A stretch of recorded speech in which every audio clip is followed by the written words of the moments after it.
안녕하세요. 김성일입니다. 오늘은 블로그에 질문이 올라와서 질문 좀 소개시켜 드리고 저는 이렇게 생각한다 이런 내용을 좀 말씀드리려고 합니다. 첫 번째로 이런 덧글이 있었어요. 네, 작가님 글을 읽고 27살 때 시작해서 지금 32세까지 열심히 하고 있습니다. 그리고 예비 신랑에게도 책 추천하고 늦은 건 없다라고 같이 하고 있어요.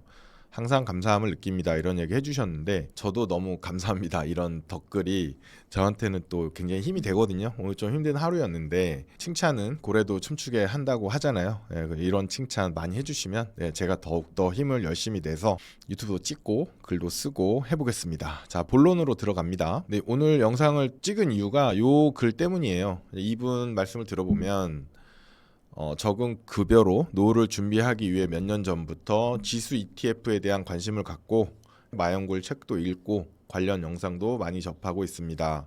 그리고 자문 서비스도 이용하고 있습니다. 본론 이거죠.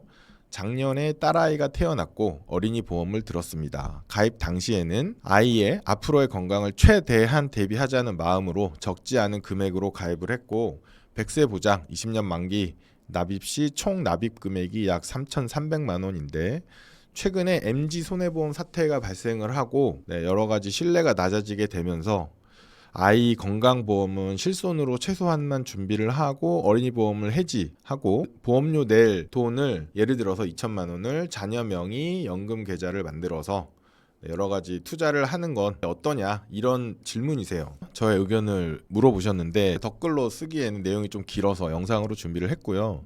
하나하나 좀 살펴보겠습니다. 5대 금융 리스크라는 게 있어요. 이거 뭐 누가 정해준 건 아니고 제가 보기에 이게 가장 중요한 금융 리스크가 아닐까 생각이 들어서 이렇게 정해서 강의 때 종종 말씀을 드리는데 첫 번째가 물가 리스크입니다. 인플레이션이란 게 있죠. 매년 물가가 조금씩 올라요. 그래서 장기적으로 내 자산을 갉아먹는다. 뭐 어떤 사람들은 인플레이션을 일종의 세금이라고도 표현을 합니다. 그래서 어느 정도 맞는 얘기예요. 제 첫 번째 책인 마법의 돈 굴리기에 그런 내용들을 좀 자세하게 설명을 해놨는데 그렇기 때문에 인플레이션의 존재를 알고 있어야 되고 명확하게 인식을 해야 돼요. 특히 예금으로만 뭐 은퇴 준비한다, 자산을 불린다 하시는 분들이 있는데 예금의 금리가 물가를 빼면 실질 금리라고 하거든요. 근데 이 실질 금리가 마이너스인 경우들이 굉장히 많아요. 다른 말로 하면 예금을 하면 돈이 줄어든다는 얘기입니다. 손실이 난다는 거예요. 물가를 감안해서 보면. 그래서 예금이 안전하다라는 인식을 다시 한번 생각을 해보셔야 돼요. 그리고 연금보험이나 변액연금 같은 상품들이 있죠. 이런 저축성 보험인데 이런 것들의 장기적인 구매력이 하락할 수 있다. 인플레이션 리스크랑 구매력 하락이란 말을 같이 쓰거든요. 구매력이라는 것은 내가 물건을 살 수 있는 힘, 구매력이죠. 근데 구매력이 떨어져요. 예전에는 100만 원으로 이걸 살 수 있었다면 지금은 120만 원이 있어야지 살 수 있는 거죠. 그게 물가죠. 그렇기 때문에 항상 인플레이션 관점에서 검토를 하고 바라봐야 됩니다. 그래서 연금보험이나 이런 저축성 보험 상품을 가입하실 때 얼마씩 준다라고 했을 때 금액이 확정되니까 좀 좋아 보일 수 있는데 실제로 그 금액이 인플레이션을 반영했을 때 어느 정도, 그러니까 현 시점에서 어느 정도 되는지를 좀 검토를 하셔야 돼요. 대안이 뭐냐? 그래서 최소한 인플레이션을 초과하는 수익률을 추구해야 된다는 거죠. 그래서 투자를 안 하기가 어려워요. 그래서 어느 정도는 투자를 해야 된다라고, 이거 뭐 저의 생각입니다. 뭐 다른 사람들은 다르게 생각할 수도 있는데 그렇기 때문에 투자를 좀 적극적으로 검토할 필요가 있습니다. 두 번째로 질병 리스크가 있어요. 우리나라 암 발병률이 35% 정도 되거든요. 그러니까 누구나 걸릴 수 있다는 거죠. 그래서 이런 것들은 보장성 보험으로 리스크를 완화시켜줘야 돼요. 왜냐하면 제가 내년에 암이 걸릴 수도 있잖아요. 그러면 가지고 있는 자산을 이용해서 치료비를 내야 되는데 그런 이제 너무 큰 부담이 될 수가 있죠. 그래서 이런 보장성 보험을 가입을 해서 갑자기 발생하는 너무 일찍 발생하는 이런 큰 병들에 대해서 대비를 할 필요가 있습니다. 그리고 하나 더 말씀드릴 게 가장이 사망을 했을 때 남은 가족들이 생활비가 없잖아요. 그런 것 때문에 종신보험 많이 가입하시거든요. 저도 사회초년생 때 가입을 했었어요. 제 친척분이 보험사에 다니셨는데 요거를 많이 권유를 하셔가지고 잘 모르고 가입을 했다가 뭐 결혼하고 몇 년 지나서 이제 해지하고 없애버렸는데 종신보험은 이제 죽을 때까지 보장하는 거잖아요. 그렇기 때문에 보험료가 굉장히 비싸요. 그거 말고 정기보험이라고 있습니다. 기간만 이제 보장을 해주는 거예요. 이런 정기보험이 보험료가 훨씬 저렴하기 때문에 정기보험으로 대응을 해도 됩니다. 예를 들어서 결혼을 하고 뭐 아이가 생겼는데 혼자 돈을 벌고 있다라고 하면 그 사람이 가장이 되잖아요. 이럴 경우에 갑자기 가장이 이제 사망을 하게 되면 남은 가족들이 생활이 너무 궁핍해지기 때문에 그런 위험을 관리하기 위해서 이런 정기보험 같은 거가 필요할 수 있습니다. 그런데 이게 자산이 어느 정도 확보가 된 이유, 즉 뭐 40대가 되고 뭐 50대가 되고 이렇게 되면 갑자기 가장이 사망을 하더라도 이제 모아놓은 자산들이 있기 때문에 그걸 이용해서 가족들이 뭐 2, 3년 정도 생활비에 보태서 쓸 수가 있어요. 그래서 결혼 초기 가장에게 필요한 상품이다라고 저는 생각을 하고 자산이 어느 정도 생긴 다음에는 그냥 가지고 있는 자산을 활용하면 되거든요. 그렇기 때문에 굳이 이걸 보험으로 해결해야 되는가에 대해서 저는 그렇게 필요하다고 생각하진 않아요. 그래서 필요한 시점이 따로 있는 거죠. 중요한 거는 질병은 누구나 걸린다. 그렇기 때문에 질병에 대한 보장이 어느 정도 필요하다. 그래서 저는 이제 실비랑 안보험은 필요하다고 생각을 해요. 이거 보장성 위주로 해서 가입을 해야 된다고 생각을 하고 적정 보험료가 어느 정도냐가 중요하거든요. 예를 들어서 좋은 건 되게 많죠. 이런 보험 저런 보험 다 들면 좋은데 보험료가 너무 크면 안 되잖아요. 다른 걸 할 수가 없으니까. 그래서 자산관리 뭐 교재나 이런 것들을 보면 세후로 월 수입의 5에서 10% 정도가 적당하다라고 얘기를 해요. 근데 적당한 수준은 다 다르긴 하겠지만 요거를 넘어가게 되면 저축을 한다거나 뭐 다른 거에 써야 할 돈이 너무 부족하게 돼요. 그렇기 때문에 이 정도로 이제 제한해서 그 범위 안에서 가입하는 게 맞다라고 생각이 들고요. 여기서 말씀드리는 이제 10%는 가족 전체의 보험료를 합한 겁니다. 내 거만 하는 게 아니고. 그래서 보험료에 너무 많은 돈을 넣는 건 그것 자체도 좀 위험해질 수 있어요. 그리고 또 하나가 거주 리스크입니다. 거주 리스크. 거주 리스크는 의식주의 하나죠. 의식주. 그래서 먹는 거나 입는 거는 다 어느 정도 해결이 된다고 보면 그 다음에 살 집이 문제인 거죠. 그래서 집이 없게 되면 뭐 전세를 가거나 월세를 가게 되는데 월세가 너무 많이 오르는 리스크 혹은 전세 사기를 당할 리스크 이런 여러 가지 위험들이 있어요. 살집 뭐 이런 얘기 하잖아요. 리빙 내가 거주할 집을 바이하는 게 되게 어렵죠. 이게 굉장히 어려워지는 이유가 뭐냐면 가장 많이 오를 집을 사고 싶어 한다는 게 문제입니다. 똘똘한 한 채를 원하게 되죠. 거주의 문제와 투자의 문제를 이제 같이 보게 되니까 똘똘한 한 채를 원하게 되고 가장 많이 오를 것 같은 뭐 신축, 역세권 이런 거를 많이 선택을 하게 돼요. 그렇게 되면 영끌로 대출을 받아도 사기가 어렵죠. 그러면서 연금 계좌나 이런 계좌들 다 해지하고 집 사는데 올인하는 분들이 되게 많거든요. 그 고민 때문에 저한테 많이 물어보시기도 하시는데 먼저 말씀드릴 거 하나가 뭐냐면 내가 만약에 똘똘한 한 채를 구입했어. 그래서 뭐 전 재산을 다 털어서 구입을 했고 어쨌거나 빚을 갚았다고 치고 그럼 은퇴 시점에 집이 한 채 있잖아요. 만약에 그 집이 20억이라고 칠게요. 근데 이 20억짜리 집이 있어도 생활비는 없어요. 생활비를 만들어야 돼요. 즉 유동화 시킬 방법이 있어야 되는데 유동화 방법이 없죠. 쉽게 생각해서 서울 중심부에 있는 20억짜리 아파트를 팔고 경기도권으로 나오면 해결될 수 있거든요. 집값도 훨씬 저렴하고 그런데 문제는 뭐냐면 은퇴 후에 다른 지역으로 이사 가는 게 쉽지 않습니다. 실제로 은퇴하신 분들 만나서 상담을 해드리다 보면 자기 살던 곳에서 계속 살고 싶어 하세요. 통계 자료를 봐도 은퇴 후에 뭐 전원주택으로 간다던가 이런 게 생각보다 쉽지 않아요. 그래서 보통은 거주하던 곳에서 계속 거주하고 싶어 하거든요. 그 환경이 익숙하기 때문에 그런 건데 문제는 뭐냐면 집 한 채만 보고 살아왔는데 그 집을 유동화할 수가 없는 거죠. 그나마 다행인 게 주택연금이라는 제도가 있어요. 그래서 그 집을 담보로 해서 대출을 받는 형태거든요. 그래서 주택연금으로 활용을 하면 매달 100만 원에서 뭐 200만 원 정도의 캐시플로우가 만들어져요. 죽을 때까지. 굉장히 좋죠. 그건 굉장히 유리한 건데 이게 너무 비싼 집은 또 안 돼요. 지금 기준으로 보면 공시가 12억 원 이하인 아파트만 가능합니다. 그렇기 때문에 이런 것도 좀 고민을 하실 필요가 있고 대안이 뭐냐면 살 집을 마련하는 게 중요하다고 생각을 해요. 마련이라고 표현한 이유가 뭐냐면 꼭 바이를 해야 되는 건 아니란 이유죠. 그래서 부모님 집에 같이 사는 것도 방법이고요. 상황이 안 될 경우에는 집을 사야죠. 살 수밖에 없는데 뭐 신축, 초역세권, 도심권 이런 거 좋은 걸 모르는 사람은 없어요. 근데 너무 비싸다는 게 문제죠. 보통은 이제 직주 근접을 많이 보죠. 회사에서 가까운 곳 위주로 많이 보게 되는데 거기서 조금 먼 곳 혹은 조금 낡은 곳, 조금 작은 아파트를 찾는 것도 방법이 됩니다. 각자의 사정에 맞춰서 해결해야 돼요. 거주 리스크를 어떻게 해결할지를 이제 고민을 해야 되는데 중요한 건 뭐냐면 집에 올인하는 건 굉장히 위험할 수 있다라는 겁니다. 그 다음이 은퇴 리스크인데요. 은퇴 후에 생활비가 없다는 게 문제죠. 재취업도 생각보다 만만치 않고 우리나라 노인 빈곤율이 43%예요. 10명 중에 4명이 빈곤한 상태로 노후 생활을 보내고 있다는 얘기입니다. 너무너무 심각한 문제죠. 남일이라고 생각하지만 남일이 아니에요. 우리나라에 있는 현실입니다. 대안은 은퇴 후에 현금으로 만들어야 해요.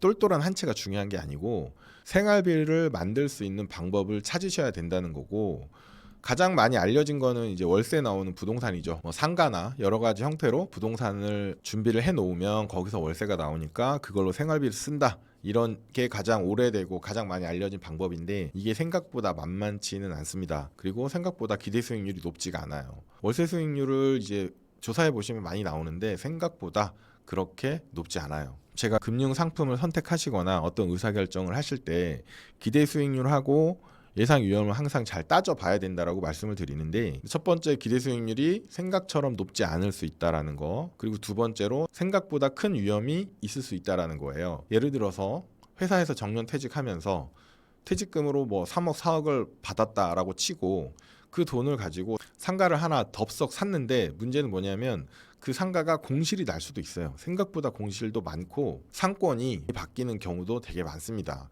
만약에 그런 안 좋은 상황이 되면 이게 또 팔리지도 않아요. 굉장히 헐값에 팔아야 되고 그런 위험들이 있거든요. 그렇기 때문에 뭔가 의사결정을 하시기 전에는 이제 기대 수익률 혹은 예상되는 위험을 잘 검토를 해보셔야 됩니다. 근데 저 같은 경우에는 이제 연금 계좌를 활용해서 하는 거를 추천을 드리죠. 저도 그렇게 하고 있고요. 제가 분석해본 방법 중에는 이 연금 절세 계좌를 활용하는 게 굉장히 좋은 방법이라고 생각이 듭니다. 자세한 내용은 마연굴 책에도 있고 많이 언급을 드렸으니까 참고하시면 될 것 같고요. 그리고 자녀 리스크라는 게 있어요. 자녀 리스크는 아이를 낳고 키우면서 그리고 가르치면서 생기는 이제 경제적 부담을 말하는데, 생각보다 교육비가 많이 들죠. 학원비가 너무 많이 들죠. 그것 때문에 이제 은퇴 준비할 돈이 없다, 뭐 이런 분들도 많이 계시고, 아이들 다 키우고 나서 은퇴 준비를 하겠다 이런 얘기 하시는 분들도 되게 많은데, 굉장히 위험한 생각이라고 전 봅니다. 캥거루족이 뭐냐면 성인이 된 자녀가 부모랑 같이 사는 걸 말합니다. 그 자녀가 뭐 직장 생활하고 수입이 있는 상태에서 같이 사는 건 괜찮을 수 있어요. 근데 문제는 뭐냐면 취업이 안 될 수도 있거든요. 취업이 안 돼서 부모랑 같이 살아야 될 수밖에 없는 상황들도 생길 수 있거든요. 그런 것도 염두에 둬야 된다고 저는 생각을 해요. 저도 아이가 둘이 있는데 저희 아내랑 그런 얘기를 한 적도 있거든요. 둘 중에 한 명은 취업이 안 될 수도 있다. 미래 일은 알 수가 없으니까 둘 다 안 되면 안 되고 둘 다 잘 취업이 돼서 독립하면 좋겠지만, 뭐 아직 중학생 고등학생이니까 미래의 일을 알 수는 없고, 그래서 자녀가 설사 취업이 안 되더라도 너무너무 사랑하는 내 아이들인데 그때 가서 뭐 미워할 수는 없잖아요. 결국은 부모의 수입, 부모의 연금 소득, 부모의 노후 생활비를 가지고 자녀랑 같이 써야 돼요. 그러면 자녀한테 너무 올인하면 이거 자체가 리스크가 되죠. 그리고 많은 분들이 은퇴하시고 나서 자금이 좀 있어, 그래서 노후 생활을 이걸로 쓰면 되겠다라고 생각을 했는데, 자녀가 결혼할 때 너무 많은 돈을 해주시려고 하시는 분들이 많아요. 마음은 이해를 하는데 본인의 은퇴 생활비도 남겨놓지 않고 자녀 결혼에 너무 많은 돈을 쓴다던가, 뭐 자녀의 전세금 마련, 뭐 아파트 마련에 너무 큰 돈을 이제 보태준다고 하면 결국은 나중에 문제가 생길 수밖에 없어요. 자녀 입장에서는 부모가 도와주니까 당장은 고맙겠지만, 나중에 10년, 20년 지나서 부모가 70대고 80 됐을 때 부모가 생활비가 없어서 쩔쩔매면 서로 곤란하거든요. 왜냐하면 그 자녀도 열심히 살고 있어, 열심히 살고 있지만 생각처럼 일이 잘 안 풀릴 수도 있잖아요. 그리고 굉장히 여유롭지 않을 가능성이 높거든요. 그러면 부모를 도와줄 수가 없어요. 그럼 서로가 불편해지는 관계가 될 수밖에 없거든요. 그렇기 때문에 은퇴 자금, 은퇴 후 생활비까지 다 털어서 뭐 자녀한테 도움을 주겠다, 이런 건 좀 위험하다고 생각이 들어요. 그래서 자녀 교육비도 좀 제한적으로 써야 된다라는 생각이 듭니다. 제가 이 5가지 리스크를 말씀을 드렸는데 어느 게 제일 중요하냐, 어느 것부터 준비해야 되냐, 이런 질문들도 많이 있으신데 이거 다 중요하고 다 준비해야 됩니다. 집부터 사고 나중에 은퇴 준비하겠다, 뭐 이런 얘기 하시는 분들이 있는데 안 돼요. 생각보다 쉽지 않습니다. 그래서 사회초년생이 되신 분들은 이런 것들을 다 알고 계셔야 되고, 이런 것들을 고민하면서 준비를 시작해 나가셔야 돼요. 사실 은퇴 리스크 같은 경우는 뭐 연금 계좌들, 개인연금 이용해서 조금씩 준비를 해 나가시면 30년 후에 은퇴이기 때문에 시간의 병리 효과가 있어서 큰 금액을 준비하지 않아도 은퇴 생활비는 생각보다 준비될 수 있어요. 근데 거주가 좀 많이 문제가 되죠. 그리고 자녀 교육비도 생각보다 되게 많이 듭니다. 그래서 그런 것들을 조율을 해서 자산을 잘 분산해서 관리를 할 필요가 있어요. 사람마다 케이스가 다 다르기 때문에 이게 정답이다, 이거부터 해라 이렇게 말하기는 너무 어렵고, 제가 보기에는 이 5가지 리스크를 모두가 갖고 있기 때문에 모두 동시에 준비를 해야 됩니다. 그래서 월급 받는 거에서 적절하게 분산을 해서 보험도 가입을 하고, 노후 준비를 위해서 뭐 연금 계좌도 관리를 하고, 자녀 교육도 시켜야 되고, 집을 마련하기 위한 준비들도 해야 됩니다. 질문에 대한 답변을 얘기를 해보면, 보험의 목적 자체가 예기치 못한 위험에 대해서 경제적 손실을 최소화하고 위험을 분산, 전가하는 게 목적이거든요. 그러니까 자녀의 보험을 100세까지 들 이유는 없다고 생각을 해요. 자녀가 성인이 돼서 독립할 때까지 질병 리스크를 낮추는 게 목적이죠. 큰 병이 들었을 때 부모가 가지고 있는 돈으로 그냥 치료를 해줄 수는 있는데, 그게 너무 큰 비용이 들 수가 있으니까 보험을 가입을 하는 거고, 자녀가 한 30세 정도까지 보험을 가입해서 보장을 해줄 필요는 있죠. 자녀가 독립할 시점 대략 30세로 보면 그때까지만 해서 기간 한정해서 보장성 가입할 필요는 있다고 보고, 실비보험 정도면 되지 않을까 생각이 들어요. 질문 중에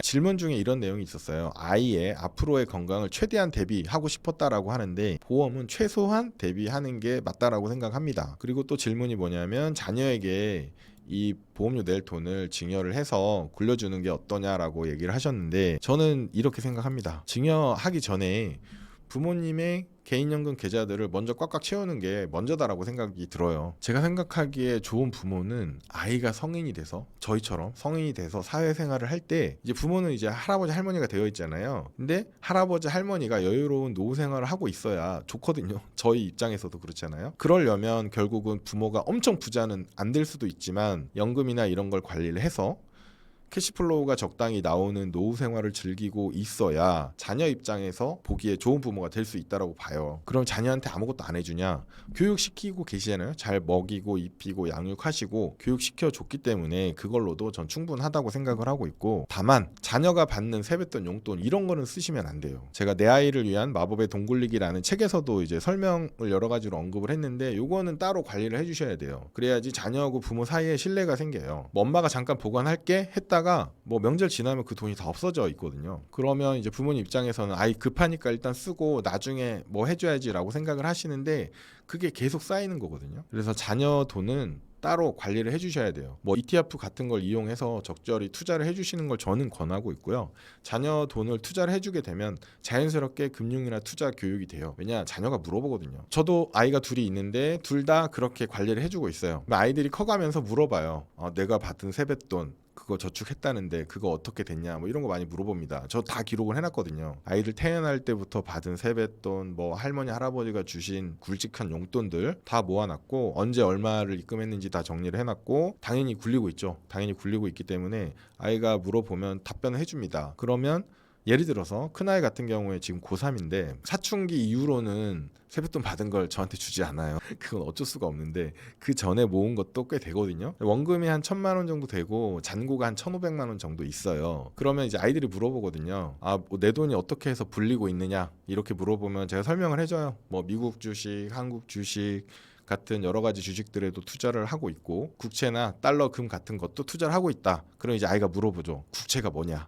금은 알아요. 금은 돌반지 같은 걸 받은 게 있으니까 뭐 그런 식으로 해서 설명을 해주는 거예요. 이건 이런 거야, 이건 이런 거야. 그러면 잘 못 알아듣지만 어설프게라도 조금씩이라도 이제 젖어들죠. 그래서 최소한의 지식들은 이제 갖게 되고, 물론 이것도 사춘기 이후에는 잘 안 물어봅니다. 이미 아는 얘기를 계속 반복해서 하고 있기 때문에 잘 안 물어보긴 하는데, 이런 식으로 해서 돈에 대한 얘기들을 자연스럽게 할 수가 있고, 또 하나 흥미로운 게 뭐냐면 자녀가 스스로 절약합니다. 자기 돈이기 때문에 신경 써서 관심을 가져요. 저희 집에서도 그런 일들이 굉장히 많이 있었는데, 아주 가까운 예로는 작년인가 저희 큰애가 아이폰을 사고 싶다고 하더라고요. 근데 이제 엄마는 반대를 했고 저는 이제 동의를 해줬어요. 너가 바꿔야 하는 이유에 대해서 자세히 잘 설명해 준 것 같고, 너의 의견에 아빠는 동의한다 라고 했더니 저희 아이가 되게 기뻐하면서 아빠 사줄 거야? 이렇게 물었어요. 근데 제가 이렇게 답변했습니다. 자, 너는 돈이 있다.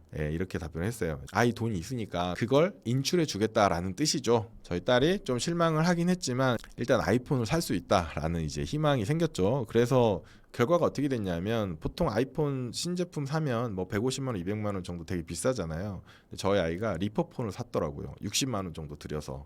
리퍼폰이 중고 같은 거잖아요. 근데 보통 아이들이 중고를 쓰고 싶어 하진 않죠. 근데 자기 돈이니까 아까운 거예요. 그래서 리퍼폰으로 구매를 했다라고 해서 제가 이제 아이 계좌에서 60만 원 인출해서 그거를 결제를 해줬죠. 이런 재밌는 경험들도 할 수가 있거든요. 그래서 제가 좀 강조 드리고 싶은 거는 부모님 개인연금부터 좀 잘 채우고 잘 준비하면 좋겠다. 그리고 이거는 미리 채우면 더 좋아요. 왜냐하면 이 돈이 계속 굴러가잖아요. 이분 같은 경우는 자녀가 아직 어리기 때문에 돈이 많이 들진 않거든요. 그렇기 때문에 지금 좀 절약하셔가지고 연금 잘 채워서 잘 굴리고 하시면 충분히 좋은 결과 있지 않을까 싶습니다. 감사합니다.